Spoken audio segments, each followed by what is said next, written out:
It's been a painstaking process drawing out this intro with a mouse, but the channel intro is starting to take shape. In my first video, I apologise for some of the shakiness of the camera work, and I dare say there's still some of that in this video. But I've invested in a small light box and quite an expensive macro lens, and it's fair to say it's still a learning curve with both, so bear with me. Like everything on this channel, I'm just aiming to get better in the long term. Let's get into the video.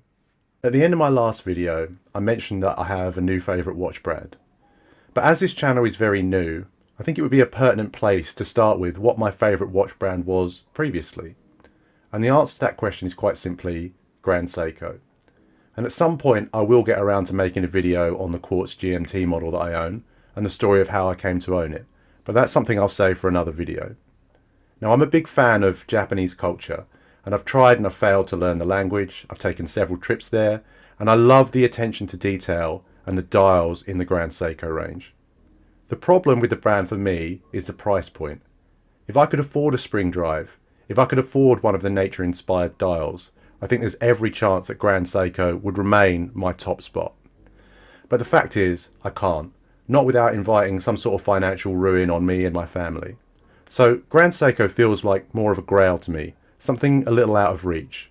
Though I think, if I was being really honest, if money were no option, a Lange would probably be my actual grail watch. So the question that I would pose here is, what do I mean by the definition of a favourite? Can something really be your favourite if you don't actually own it or use it regularly? Now, I always think that the best birthday or Christmas presents are the ones that I'll make use of every single day, even if they're not as exciting as other gifts I might receive. So it stands to reason that my favourite watches should be the ones that I wear all the time. Well, since buying it, outside of videos, the 12 from Christopher Ward has been the only watch that I've worn. It doesn't even go back into my watch box anymore. There's no point, because I know I'm going to be putting on again tomorrow. It stays with the car keys, the work pass, the everyday carry items. It's just perfect for me. Having said all that, that isn't where I want to start today, because the 12 is not the first watch that I've bought from Christopher Ward, and that would be the Trident, specifically the 38mm version of the C60 Trident Pro 300 with a white dial. And the first thing I'll say about the watch, the handset, particularly the Trident itself, is excellent. Already a unique selling point in my opinion. The inner metal ring that frames the outside of the bezel separates this from a lot of other dive watch clones out there. The subtle pop of orange alongside the black and white feels modern and definitely catches the eye. Even down to small details like the new logo. Now, there are plenty of old Christopher Ward models that I still really like, but I would never buy any of them because the old branding is just so off-putting for me. The flag side by side is much simpler and cleaner. The fact that the company is English by origin but still gets Swiss made on the dial feels perfect to someone like me from the UK. I actually purchased this watch because my friend had just purchased the GMT and I couldn't stop looking at it. And by proxy, I couldn't stop looking at the Christopher Ward website either. At the time, they were still doing £100 off vouchers, so this was actually not even that expensive a purchase, bought straight from retail. My only real quibble with the watch is the fact that it's a diver. And in terms of a use case scenario, I'm never actually going to go diving with it. Though it could survive 300 metres down, even if I couldn't. But beyond that, and it's a very small quibble, I cannot really find fault with it. It has a Solita movement, which you can see through an exhibition case back, a 38-hour power reserve, and it's well sized for me.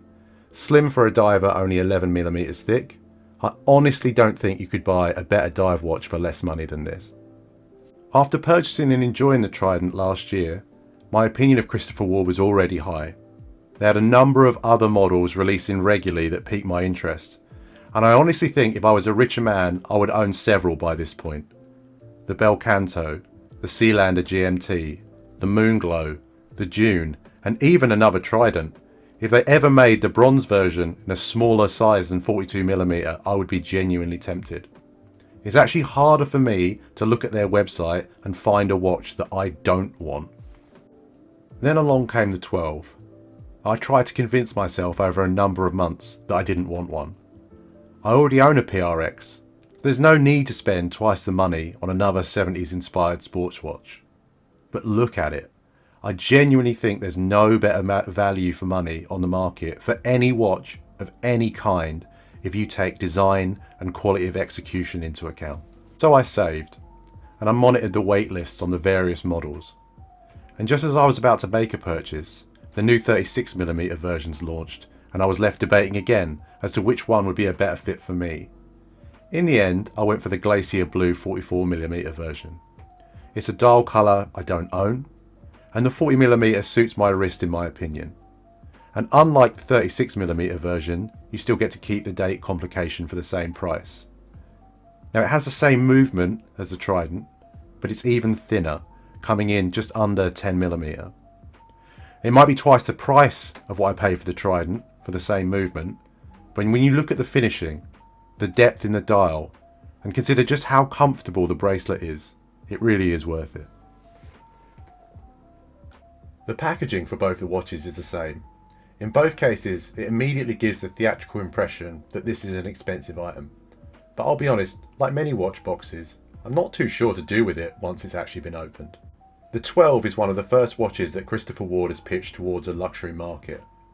I feel like pieces like this, alongside the Bel Canto and the Moonglow, really show the evolution of the brand and where they want to go in the future. That alongside the removal of things like discount codes from the website, the improvement of the branding, and the website itself, all give a more premium feel to the brand and their products. You can find that branding continuing onto the crown of the watch, which also features some raised crown guards that give a little asymmetry to the design. In sports watch terms, it reminds me a little of the Nautilus, but there's no mirroring bump on the other side, which if I'm honest I think I prefer, because at least these protrusions have a function beyond just aesthetic balance. I mentioned the bracelet. Now I might just be lucky and happen to have stumbled across a perfect fit by removing some links and some half links. But I can say that this is the most comfortable watch to wear that I own, even above watches with micro adjust or even leather or rubber straps. I wouldn't necessarily say that it's light on wrist. You know it's there in a reassuring way, but I have zero regrets about my purchase. I would say though that I have a feeling the titanium version has to be some sort of true work of art, coming in 24 grams lighter than its stainless steel sibling at 40mm. And it's still 15 grams lighter than the 36mm version in steel. I feel like the dial itself is somewhat inspired by the Royal Oak and its waffle pattern, but in a far more subtle way than with the PRX. It features a 3D lattice work of pluses, which hints at the design of the company's new logo. It catches light, it casts shadow, and gives a real impression of depth that you wouldn't expect to find on a watch this slim. The lume on both models is decent. The dial on the Trident has more contrast during the day and at night time, and it's easier to tell the time with. But both watches look good when the sun goes down. The plainest way I can explain my new love for Christopher Ward is that I used to have a watch fund, somewhere where I would set aside money every month to make purchases with. I no longer have a watch fund. Now I have a Christopher Ward fund. So the next time they drop something I really like, I can skip the wait lists, I can skip the saving and the decision making and dive straight into another great watch. So where to end the video? I thought I'd take a moment to talk about the product lines for the 12 and the Trident and highlight my top picks beyond the two watches I already actually purchased. The Trident range is extensive, with 13 different models listed on the website, ranging in size from the smallest in the range at 38mm, a medium model at 40mm and a larger model coming in at 42mm. It's worth noting that not all models are available in all sizes, and each model comes with a range of strap and bracelet options, some of which are specific to individual models. But beyond that, there's also the Consort bracelet, which is a completely separate purchase, but something that may appeal to you if the Beta bracelet option isn't for you. For me, I chose the hybrid rubber strap for my Trident, and I can vouch for its build quality and feel. Now, I mentioned the bronze earlier, so I thought I'd highlight another option in the Trident range. I think the Atoll is a really interesting pick. My first video on the channel was about summer watches, and I feel that this one definitely fits into that vibe.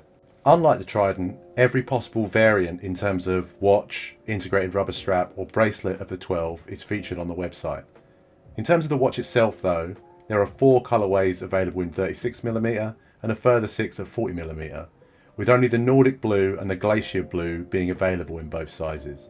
I did say that I think the titanium model at 40mm is probably the way to go if you can afford the extra investment. The gradient on the dial and the lighter weight on wrist are both great selling points here. The black and purple version would be my pick here. I have a thing for black and purple watches, as you might come to see in the next video if you stick with the channel. I'd also give a shout out to the Ancient Lichen, one of the signature colours for the 36mm range. I spent quite a long time making a decision between this one and my final choice. Now I know how YouTube works, and this is obviously a new channel, so I don't necessarily expect that people are going to make it to the end of the video, or that they'd want to take time out of their day to leave a comment. But part of the reason that I wanted to start this channel is to foster some of the watch conversation that I've been missing recently. So I'd be curious to know, what is your favourite watch brand and why?